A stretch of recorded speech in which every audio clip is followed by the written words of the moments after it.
தேர்தல் தொடர்பான வழக்க ஒத்தி வச்சதெல்லாம் பார்த்தோம். அடுத்ததா வேற விஷயத்த பார்க்கலாம். தேர்தல் அறிக்கையில சொல்றதெல்லாம் அதிமுக எப்போதுமே நிறைவேற்றியது கிடையாது.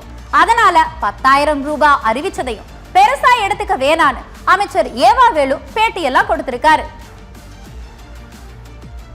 5,000 ரூபாய் பணத்தை வைத்துக் கொண்டு அந்த குடும்பத்துல அவருடைய தேவைகளை பூர்த்தி செய்து கொள்ள முடியும்.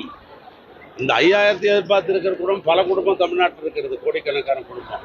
எனவே அந்த குடும்பத்திற்கு அவளுக்கு உதவ வேண்டும் என்ற நல்ல நோக்கத்தோடு தான் அதை செய்திருக்கிறார் ஒழிய ஒரு அமைச்சராக இருந்தது அதை கொச்சைப்படுத்து என்பது அது தவிர்க்கப்பட வேண்டியது. வரி அதிகமாக இருக்காங்க, அதனால அதிமுக ஆட்சி அமைக்க உடனே கருணை உதவித்தொகையா 10,000 ரூபாய் வழங்கப்படும் சொல்லிட்டு அதிமுக தேர்தல் வாக்கு அதிமுக பொதுச் செயலாளர் அறிவித்தார். சட்டமன்றத்திலேயே ஏற்கனவே 2011, 2016, 2021 3 தேர்தல் அறிக்கையில அதிமுக எதையெல்லாம் செய்ய தவறியது என்பதை சட்டமன்றத்திலே நான் பட்டியல் போட்டு சொல்லிவிட்டேன். அதனால அந்த தேர்தல் அறிக்கையில் சொல்றதை அவங்க எப்பயும் செய்யறது.